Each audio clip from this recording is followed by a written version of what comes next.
I got fired on my 35th birthday. No cake, no wishes, just the fury of a CEO who loved theatrics. That afternoon, I was at my desk, finishing up quarterly profit summaries like any other day. Three monitors lit up the room, spreadsheets stretching from California to New York, like the vascular map of our entire distribution system. I've always liked numbers because they don't lie. My name is Caleb Hartman, 35 years old, head of finance at Hartwell Dynamics, 10 years in the field, 5 with this company. I wasn't loud, I wasn't flashy, but I was the kind of person who knew that a 0.03% discrepancy could cost someone their job or save an $8 million project. And then, boom. The door slammed open like it had been kicked. No knock, no warning. Just angry footsteps and the familiar scent of overpriced cologne. Darren Sloan, our CEO, 39. Stanford MBA, face smoother than a photo filter. Always walked like he was on a summit runway, voice perfectly tuned to command respect, or at least silence.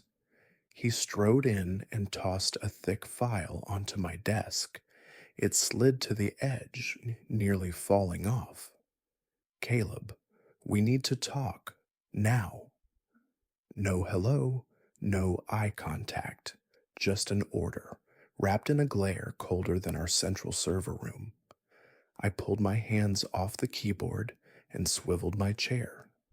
What's got you storming in like a thundercloud in the middle of audit week?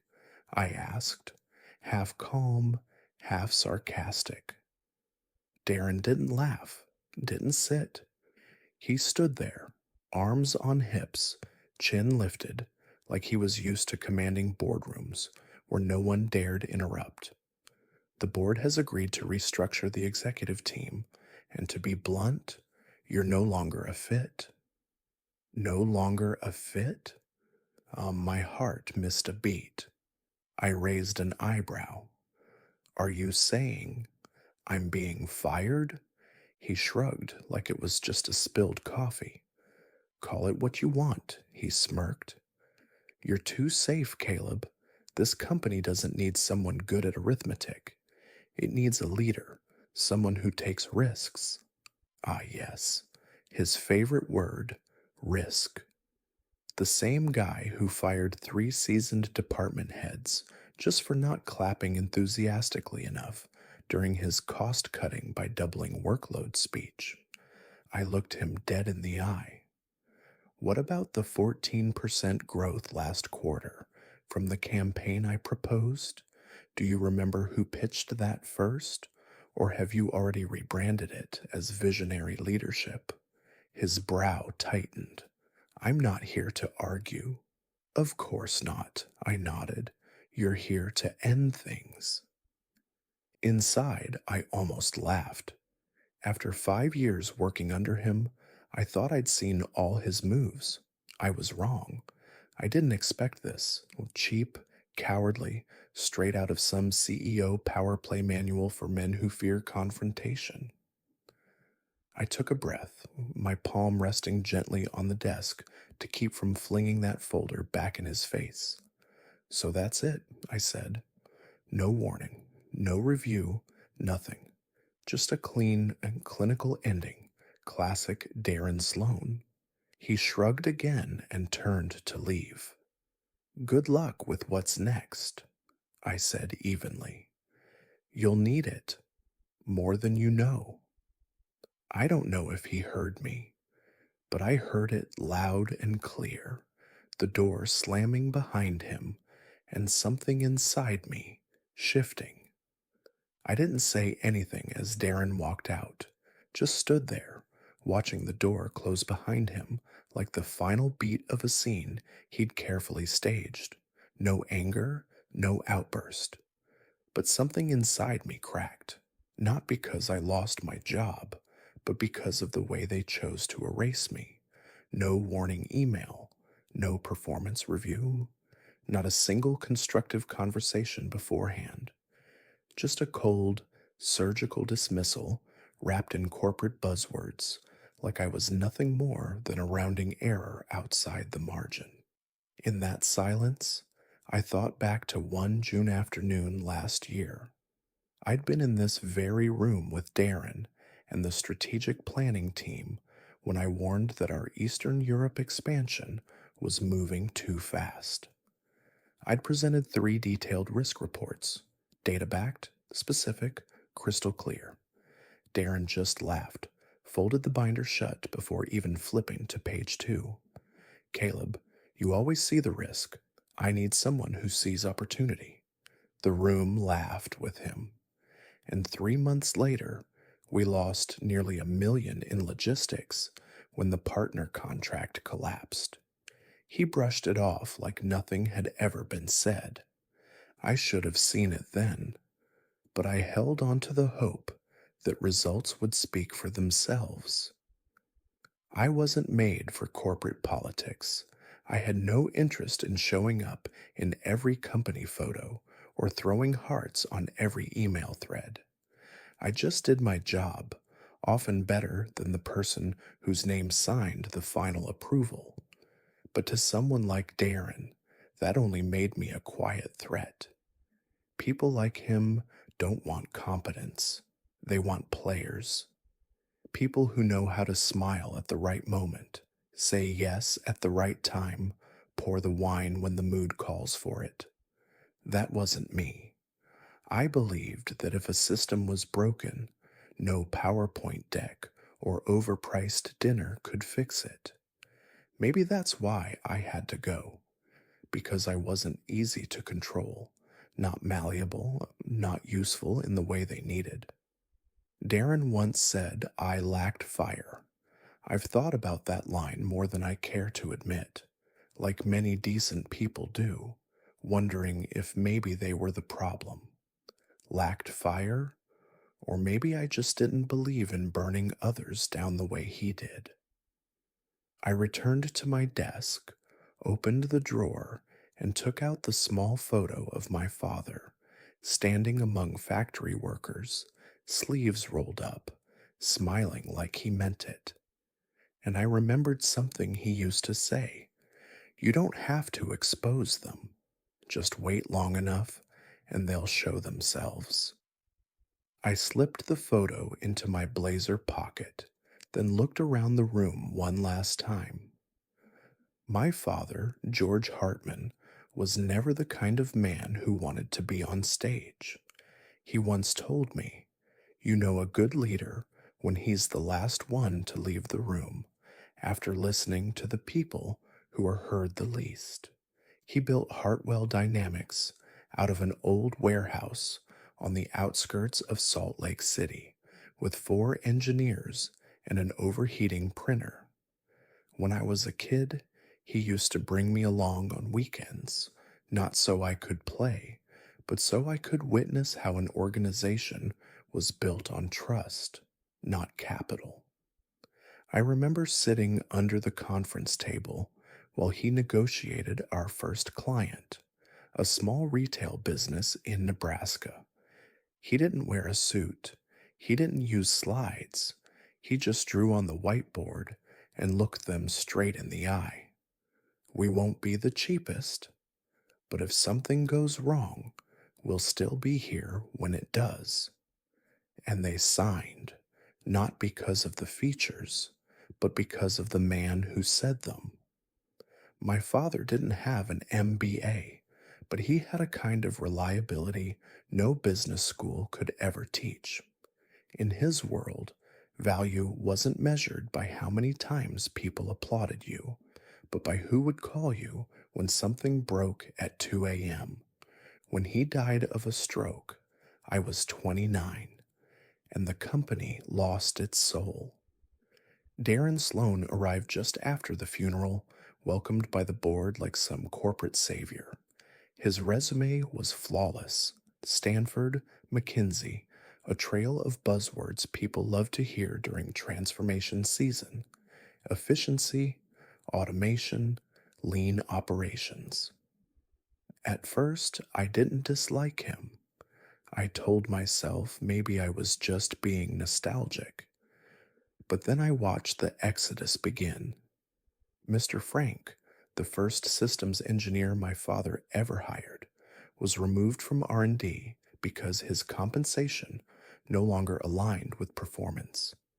Linda, our longtime HR manager, who once stayed overnight to handle a crisis, was quietly reassigned because she was 6 months pregnant and lacked schedule flexibility.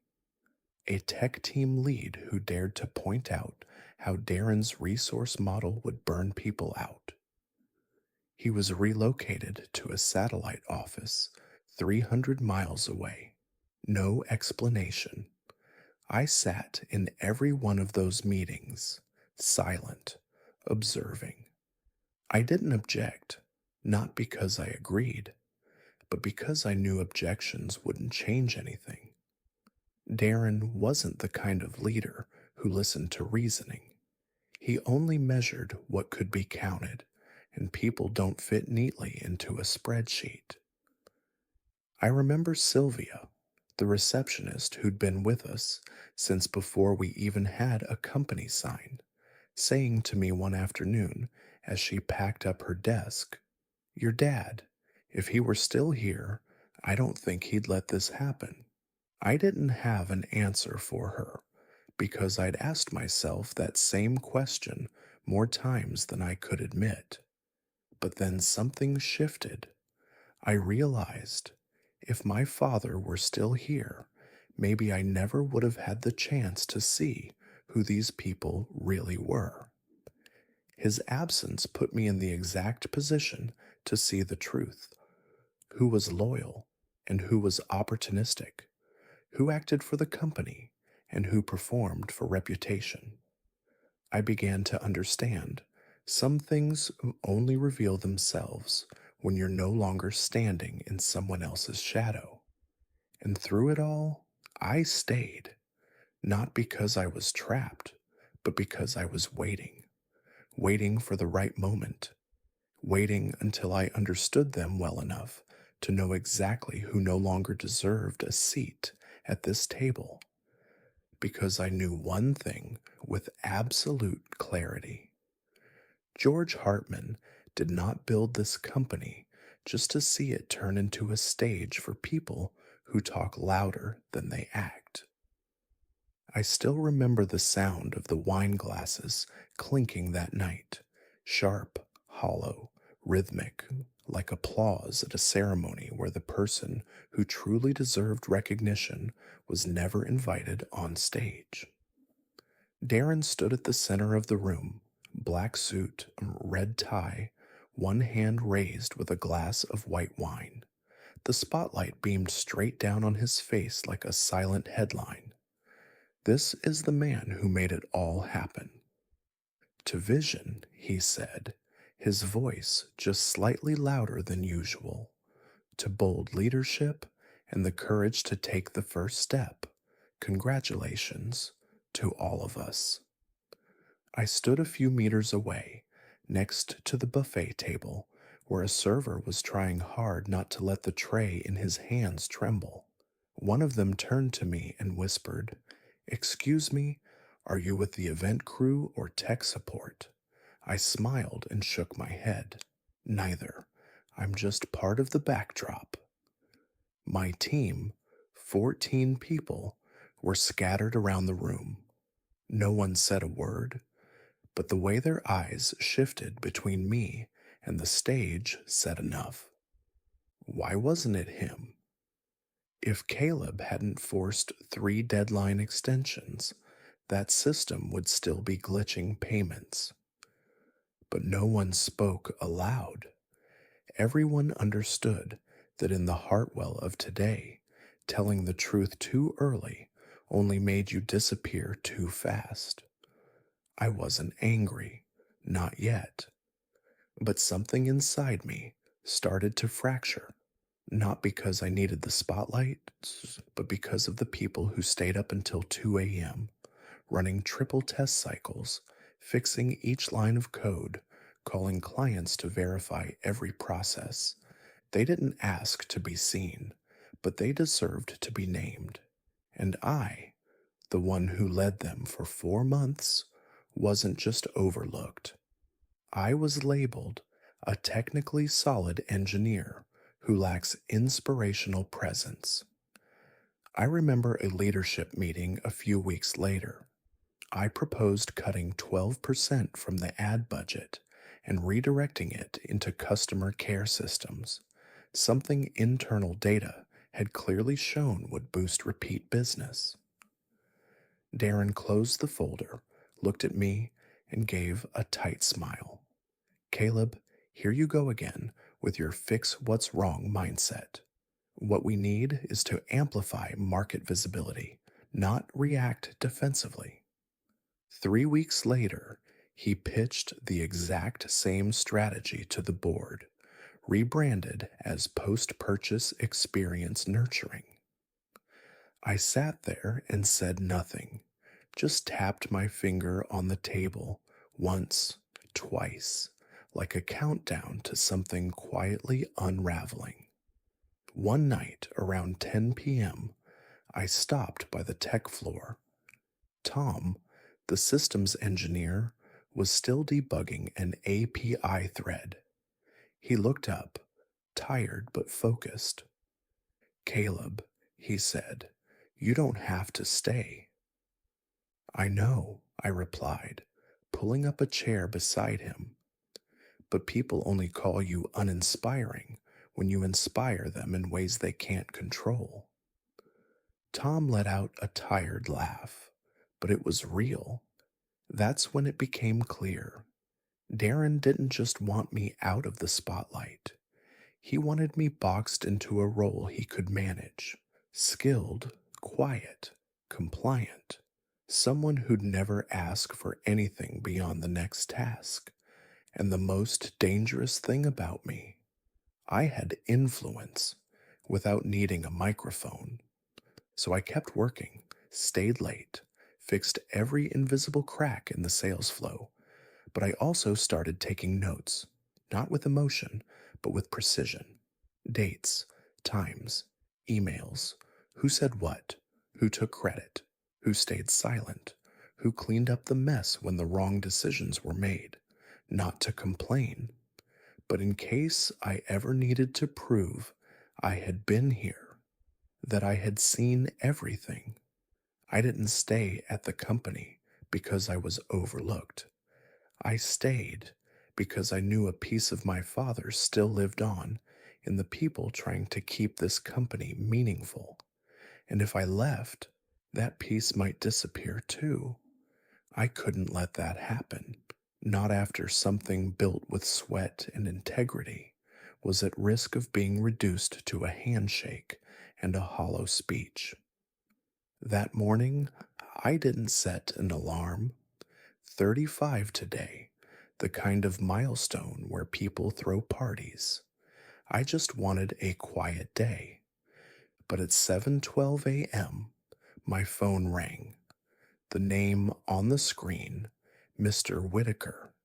His voice, deep and steady as always.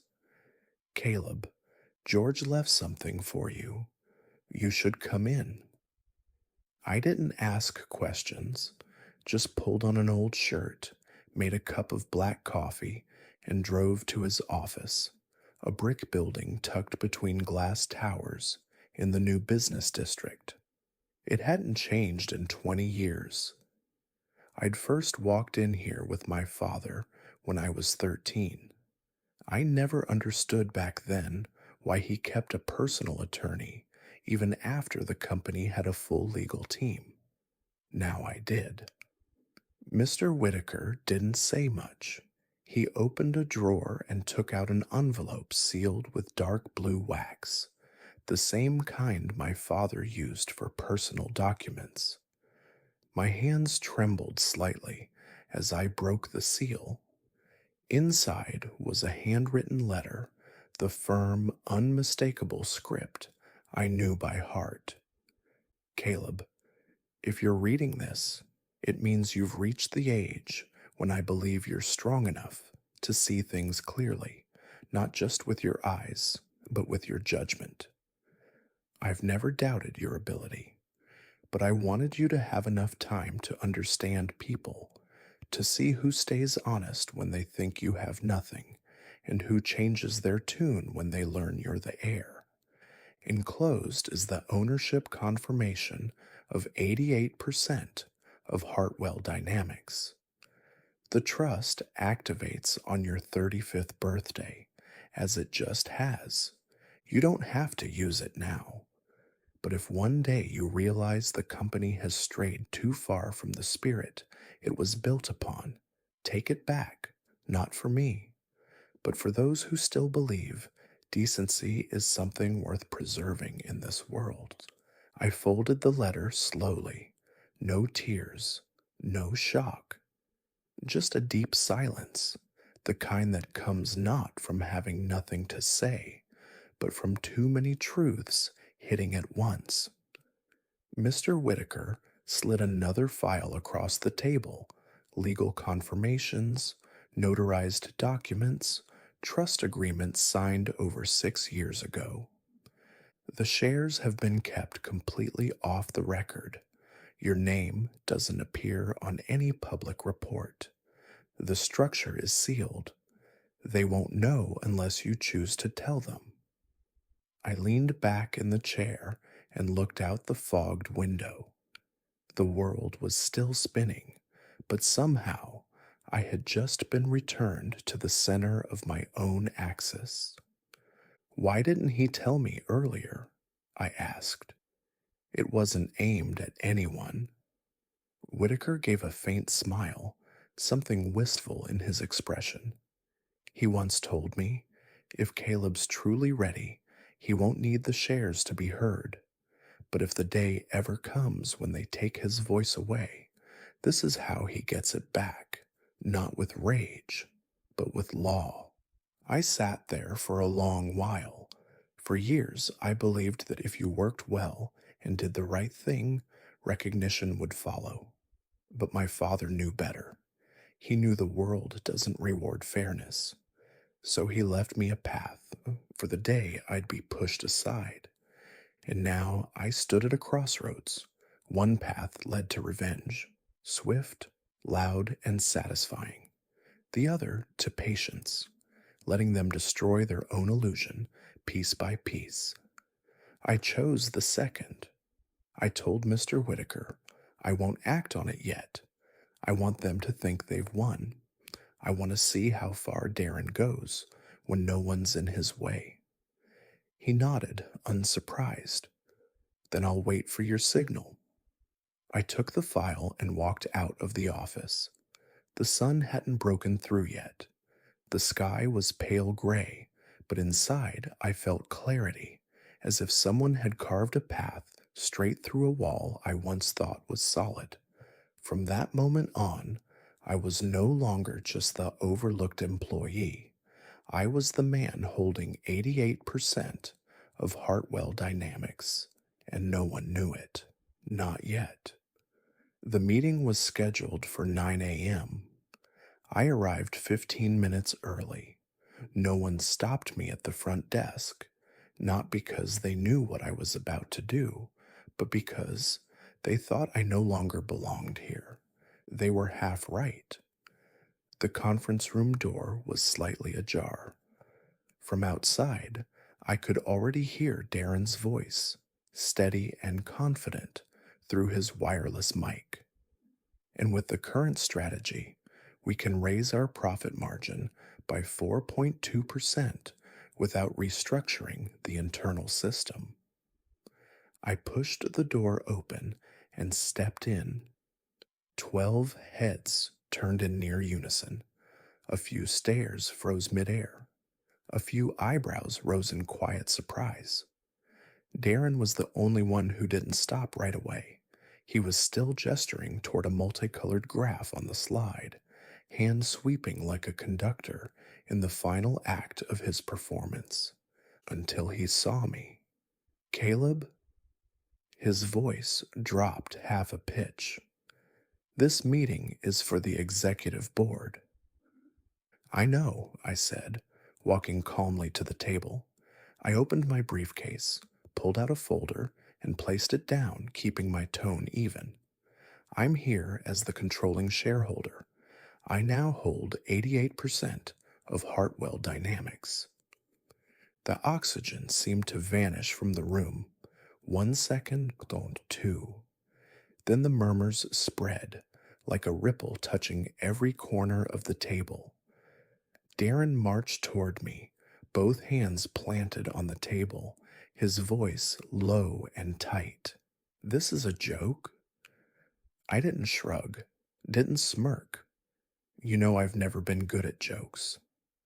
I opened the folder and slid a notarized copy of the ownership certificate toward Mr. Mathers, the longest standing board member, a man who had once worked alongside my father in the earliest days of the company. Confirmation of majority share ownership, along with the trust activation terms, all verified and legally binding. Darren nearly growled. You can't just orchestrate a hostile takeover. This is a public company. I looked up, eyes steady. No, Darren, this is a company my father built, and that's something you've conveniently forgotten. Mr. Mathers adjusted his glasses, skimmed the documents, then addressed the room. 88%. This grants Caleb full authority to convene, vote, and restructure the executive leadership. Darren turned to the board, searching for allies, but the room remained silent. I pulled out another folder, an internal report my team had quietly compiled over the past 6 months. Revenue flatlined while peer companies rose 12%. Turnover increased 41%, especially in critical departments like engineering and customer care. 3 unresolved complaints alleging discrimination and abuse of power. I laid them out one by one. No theatrics, no rush, just facts as they were. I propose the immediate removal of the current CEO. Darren slammed the table. You're doing this out of spite. You were fired and now you're out for revenge. I didn't look at him. I looked at the board. This isn't revenge. This is a necessary step to protect this company from someone who treats power as personal property and sees loyalty as an obstacle. Then I turned to Darren for the first time, lowering my voice, not out of deference, but to make sure he heard every word. You call this dirty. But no, Darren. This is a conversation with the truth, the thing you've spent the last 3 years running from. Mr. Mathers nodded, needing no further explanation. As majority shareholder, Caleb doesn't need a vote. The dismissal takes effect immediately. Darren froze. He looked around the room that had once been his stage, as if it had turned foreign in an instant. A second later, he spun around and walked briskly toward the door, fists clenched, jaw tight. And for the first time since he stepped into this company, Darren Sloan no longer looked like a leader. He looked like a man who had lost, bitter, unseated. The door didn't slam behind him, but to me, that soft click echoed louder than fireworks. I straightened up and looked around the table. My voice was steady, low, and clear. We have a lot to fix, but starting today, Hartwell returns to what made it worth respecting in the first place: real people, real work, and real fairness. A few heads nodded slowly. No applause, no cheers. But I didn't need that, because this meeting wasn't a victory. It was simply a return, one that had been counted out, moment by quiet moment until now. The all hands meeting was held on a Monday morning. No dramatic backdrop, no sound effects, just me, standing on an old wooden platform in the main lobby. This place used to be our makeshift war room when my father was alive. Now it was where I chose to start again, with people who weren't quite sure yet whether they could trust me. I didn't bring slides, no bullet points. I simply looked out at nearly 200 faces in front of me, eyes tired, skeptical, and holding on to a kind of hope they didn't dare name. I was fired from this place once, I began, not loudly, not with grandeur, because they said I lacked fire. A soft laugh came from somewhere in the back. A quiet exhale followed, like tension releasing. But truth is, I just didn't shout. A few more smiles broke through. Fire doesn't always mean flames, I continued. Sometimes it's a steady burn, the kind that keeps the system warm. What I carried all this time wasn't a blaze, it was endurance. I didn't speak long. Not everyone needs a speech. What they needed was action. And I knew trust isn't given, it's rebuilt, piece by piece, like repairing a roof after a storm. That first week, I did one thing. I walked, floor by floor, department by department. I knocked on doors. I stopped by every work cluster, from engineering to reception, from the warehouse to security. I didn't say much. I asked. I listened. I took notes. By hand, not through a digital assistant. I remember Maya, our call center agent with a voice like wind.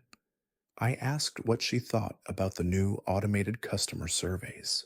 She smiled and said, "They give you numbers, but no nuance." I nodded. 3 weeks later, Maya became head of customer experience, not because she stood out, but because she understood real people. Then there was Kevin, an old developer Darren dismissed for being too stuck on legacy systems. I called him after rereading his design proposal from a project last year. "You still want to fix this?" He paused. "I've still got the prototype saved, but I didn't think you'd need me." I need someone who protects what's valuable, even if it's no longer trendy. Kevin came back, and the system ran twice as stable. I disbanded the old HR department, the same one that had turned disciplinary procedures into tools of fear. In its place, I created an internal equity task force. No hierarchy, no red tape. Every employee had access to transparent performance evaluations. So I called the program fair, open, earned, no slogan, just three things that mattered. The first 3 months were slow. No one believed right away. They were used to being monitored, used to encouragement that came with impossible deadlines. But then they started trying again, trying to speak, trying to care. One afternoon, I saw a note pinned to the whiteboard on the third floor, messy handwriting, just 3 words. He came back. Not he won, not he took over, just he came back.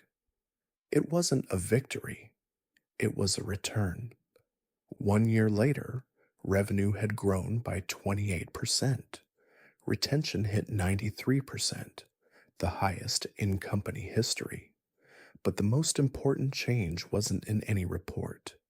It was walking into the engineering office and seeing a group gathered around a cake for a new hire's birthday.